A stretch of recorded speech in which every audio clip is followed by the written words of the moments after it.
അർജന്റീനയുടെ 2022 Qatar world കപ്പിലെ വിജയം, അതിലെ മെസ്സിയുടെ പെർഫോമൻസും ലോകവ്യാപകമായി കിട്ടിയ പിന്തുണയും ലോകം തന്നെ ശ്രദ്ധിച്ച പിന്തുണ കൊടുത്തൊരു സംസ്ഥാനമാണ് കേരളം.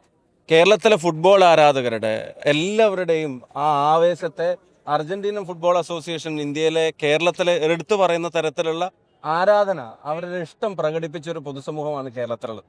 ആ പൊതുസമൂഹത്തിന്റെ മുമ്പിൽ മെസ്സിയെ കേരളത്തിൽ കൊണ്ടുവരാൻ ശ്രമിക്കുന്നതിനകത്തൊന്നും തെറ്റില്ല. പക്ഷെ അതിനകത്ത് ഇങ്ങനെ വ്യാജമായ അവകാശവാദങ്ങൾ ഉന്നയിച്ച് അതിൻ്റെ ഒരു ക്രെഡിറ്റ് എല്ലാത്തിൻ്റെയും പോലെ ഒരു ക്രെഡിറ്റ് അടിച്ചെടുക്കാനുള്ള ഒരു അവസരം മാത്രമായിട്ട് അതിനെ കണ്ട് ജനങ്ങളെ പറഞ്ഞ് പറ്റിച്ച് യഥാർത്ഥത്തിൽ ഇപ്പോഴത്തെ കുട്ടികളെയൊക്കെ ഭാഷയെ പറഞ്ഞ തള്ളി മറിച്ച് ഉണ്ടാക്കിയ ഒരു അപകടമാണ് ഇത്.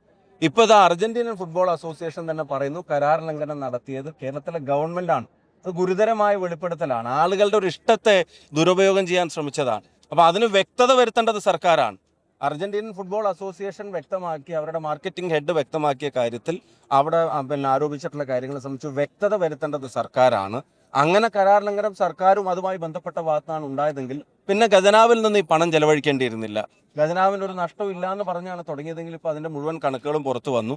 അങ്ങനെ സർക്കാരിന്റെ വീഴ്ച കൊണ്ടാണ് അതില്ലാതായതെങ്കിൽ അതിന് വ്യക്തത വരുത്തണം. ആ വ്യക്തത വരുത്താൻ കഴിയാത്ത പക്ഷേ പൈസ തിരിച്ചടക്കാൻ CPM തയ്യാറാവണം, ഖജനാവിലേക്ക് തിരിച്ചടക്കാൻ തയ്യാറാവണം. കാരണം ഇവരുടെ വീഴ്ച കൊണ്ട് പിന്നെ ഒരു ഒരു ഒരു ഒരു പിന്നെ തടസ്സം നേരിട്ടതാണെങ്കിൽ മെസ്സി കേരളത്തിലേക്ക് വരണം എന്ന് ആഗ്രഹിക്കുന്നുണ്ട് ഫുട്ബോൾ പ്രേമികൾ. അവരുടെ ആഗ്രഹത്തെ പൊളിറ്റിക്കലി മിസ്യൂസ് ചെയ്യാൻ പാടില്ലായിരുന്നു.